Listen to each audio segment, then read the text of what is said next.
everyone! Today I am going to be doing a book haul. Before we get started though, I just want to mention that it is a really nice day out, so I've got my window open, but that does mean that you will hear the occasional bird chirping slash wind chime slash every time somebody drives by it's really loud because it's like a gravel road that I live on, so it's really loud whenever people drive by. So hopefully it will just be like a nice bird chirping ambiance in the background and it won't be too disruptive, but yeah, if it is, my apologies. So I think I'll first start off with the books that were sent to me by publishers or authors. First up, we have Little Secrets by Jennifer Hillier. This is like one of the most anticipated thrillers for 2020, so when the publishers reached out to me and asked me if I would like a copy, I was very excited, and of course I said yes. So I did actually already read this, so I'll talk more about my thoughts on it in my wrap-up, but as far as a little synopsis for this book, basically we follow a woman called Mirren, and she is a wife and a mother, and she is shopping for Christmas with her little 4-year-old son, and she turns her back for just a moment, and when she turns back, her son is gone, and all that the camera footage shows is her son walking out with someone dressed in a Santa costume. So that all happens in the first chapter, but the majority of the book takes place, I think, 15 months later, when the police have basically given up on trying to find her son, so she ends up hiring her own private investigator, and that investigator finds out that her husband has been having an affair. So like I said, I will talk more about this in my wrap-up, but this does come out on April 21st if you would like to read it yourself. Next up, we have Beast Heart by Kyle Richardson. This is the first book in the Steambound trilogy, so this was sent to me from the author. This to me sounds a bit like a steampunk romance slash adventure. In this book, we follow two characters. One is called Gabby, and her hand mysteriously turns to steam, so her mom hires an engineer to make her like a clockwork hand. And then we're also following another boy called Kemple. I don't know if I'm saying that name right, but he starts turning into a beast. So I don't really like to read the synopsis too much, which is why I'm just like vaguely referring back to it. But that seems to be like the overall kind of story and the two characters that we're following. So yeah, it just sounds a bit like a steampunk romancy adventure kind of story. It sounds a bit like Beauty and the Beast. I don't know if the author was going for that, so it'll be interesting to see if that's true or not, if it takes the kind of Beauty and the Beast sort of route. And then finally we have The Murder of Dr Muldoon, a suspect priest and a widow's fight for justice, a true story by Ken Boyle and Tim Desmond. This was sent to me unsolicited from the publishers, I think, which normally I don't like to focus too much on unsolicited books, but this one actually sounds really interesting. So it is a true story. I'm pretty sure this is nonfiction, but I don't know if it's like based on a true story, but it's kind of a fictionalized version of it. But I think it's nonfiction, but don't quote me on that. I think this is set in Ireland, and we're following the story of this doctor that was murdered, and his wife is trying to bring justice to this case because it's remained unsolved, and she thinks she knows who did it, and it was a priest. So yeah, it sounds like a pretty interesting story, so I'm hoping to pick this up sometime soon. Next up, I've got 3 books in the Twisted Tales series. If you don't know what Twisted Tales is, I'd be shocked because I mention it on my channel all the time, but it is a series of companion novels. Each one follows a different Disney classic, but it has some kind of twist on it. So this first one that we have is Part of Your World by Liz Braswell, and the tagline for this is What if Ariel had never defeated Ursula? Next one we have is Conceal, Don't Feel by Jen Kalanita, and this says what if Anna and Elsa never knew each other? And then the third one is the most recent one to come out, and that is Straight On Till Morning by Liz Braswell, and this says what if Wendy first traveled to Neverland with Captain Hook? And I think in this one, Wendy has to like team up with Tinkerbell to like save Peter or something like that. This one is the one that I am most excited for. It was in my most anticipated releases for this year, but I also just recently rewatched Peter Pan, so it's just put me in like a really nostalgic mood for Peter Pan, so I really want to pick this one up soon. Next up, we have this gorgeous edition of Jane Eyre by Charlotte Bronte. I picked this up from my library book sale back in probably February because they didn't have a book sale in March or April. So yeah, this is absolutely gorgeous, and it actually has some illustrations in it which are also gorgeous. So let me see if I can find one for you. They're very scarce because I haven't come across one yet. There we go. So they're just black and white, but they're like really pretty. There's another one that's actually kind of really creepy, but I also kind of love it. But they also have these really pretty sort of chapter numbers. They're just like, this is just like a really pretty edition, and even though Jane Eyre is not like one of my favorite classics, it's still one that I do really appreciate, so I like to collect different editions of it.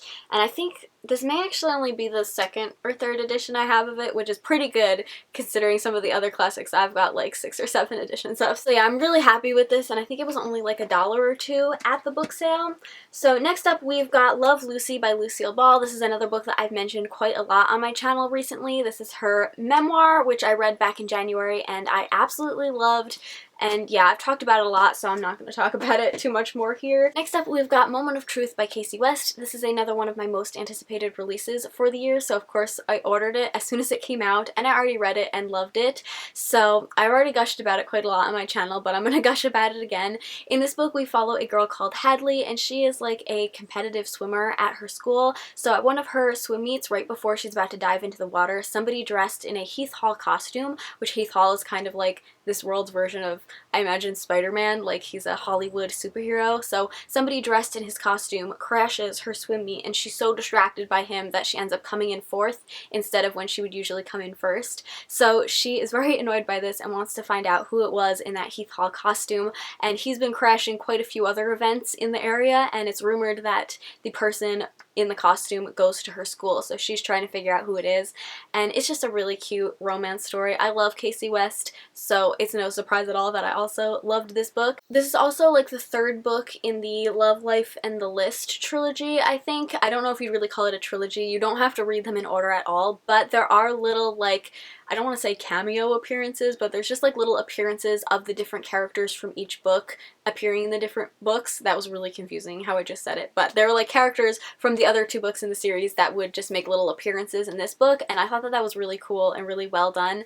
So yeah, I really appreciated that in this story, and overall this is probably one of my favorite Casey West books, like probably in the top 5. I really like this one. Next we've got Star Wars: A New Hope, The Princess, the Scoundrel, and the Farm Boy by Alexandra Bracken. I actually picked this up at my local Dollar General for only $2, so check out your like dollar stores whenever they open back up again, because they have got some like hidden gems in there every once in a while. So this was quite a score for only $2, although I haven't read it, so it could be trash, who knows. This was pretty popular back when The Force Awakens first came out. I think that's when this first came out also, but I'm not sure if this is just kind of like a novelized version of A New Hope, but I think we're gonna get perspectives from like Leia, Han, and Luke, like chapters told from their perspective. Maybe. I feel like that's what I remember hearing back when this first came out, but that was a long time ago, so I could be wrong. Also at the Dollar General, I picked up Alice Through the Looking Glass. This was also $2, and this is not by Lewis Carroll. This is actually a novelized version of the like live action Through the Looking Glass, which is a movie that I loved, so I was pretty happy to pick this up, and it also has great illustrations in it. I want to try to find the one of the Mad Hatter because I just thought it was very cool. Yeah, this one right here. So yeah, I just liked the illustrations in here, and I really liked the movie, so I thought it would just be fun to kind of read the novelized version of it. It's kind of written like a children's book, like the words are really, really big, so I could probably fly through this in a day, so maybe I'll save this for a readathon coming up soon. Next we've got Frostblood by Ellie Blake. This I also picked up at my library book sale back in February. So this book was pretty popular on BookTube, I think, like way back whenever it came out, which has to have been quite a few years ago now. But like I said, I don't usually like to read the synopsis, but I really can't remember what this was about, so I'm gonna just refer back to it. So in this book, we're following 17-year-old Ruby, who is a fireblood. So I think in this world, there's like frostbloods, who I think are like the elite people, and then there's firebloods who are not. And so we're following Ruby, who has been concealing her powers of being a fireblood, because I guess they have like special powers also, but her mother ends up being killed, and so she comes out of hiding with her powers to like exact her revenge. But then she ends up being captured and forced to compete in the King's Tournament that pits Fireblood prisoners against Frostblood champions. I think this is the first book in either a trilogy or a duology. There definitely is a sequel, which is on the back, but I haven't heard about this in a really long time, but the premise actually sounds really, really interesting, so I hope I like it. And now that I think back on this, I actually think I got this from the Dollar Tree and not from my library book sale, so another dollar store find. So we have I'm Thinking of Ending Things by Ian Reid.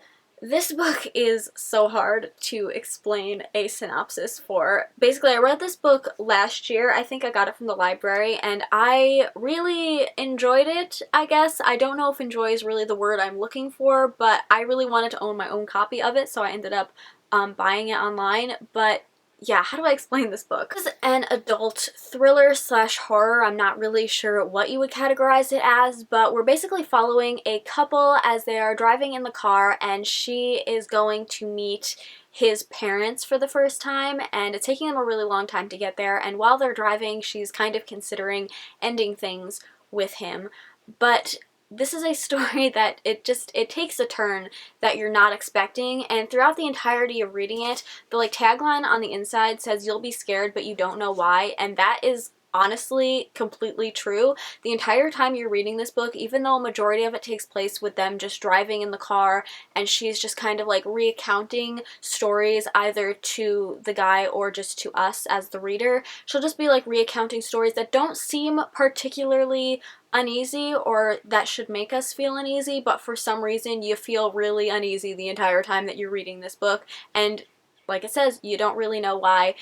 And it was really good. I gave it 5 out of 5 stars. So yeah, I know that wasn't a very good explanation, but honestly, there just really isn't a good way to explain this story. And then finally, we've got Forest of Shadows by Camila Benko. This is a Frozen 2 novel, which I actually picked up from Michael's craft store. They had a little Frozen section, and everything was super highly discounted, and this was the only book that was left, so I ended up just snatching this because I saw it at Barnes & Noble a couple of weeks before, and it kind of intrigued me right after I'd seen the movie, so I wanted to pick it up and give it a read. These sort of Disney novels, like I mentioned in my April TBR, because I had added this on there, these are very hit or miss. They're either really good and 5 out of 5 star reads like some of my favorite books, or they are really bad because they sometimes don't portray your favorite characters very well or very accurately. So I'm a bit nervous going into this, but I'm really hoping it'll be one of the ones that I really like, so fingers crossed. So those are all of the books that I acquired these past few months, or since whenever it was that I did my last book haul.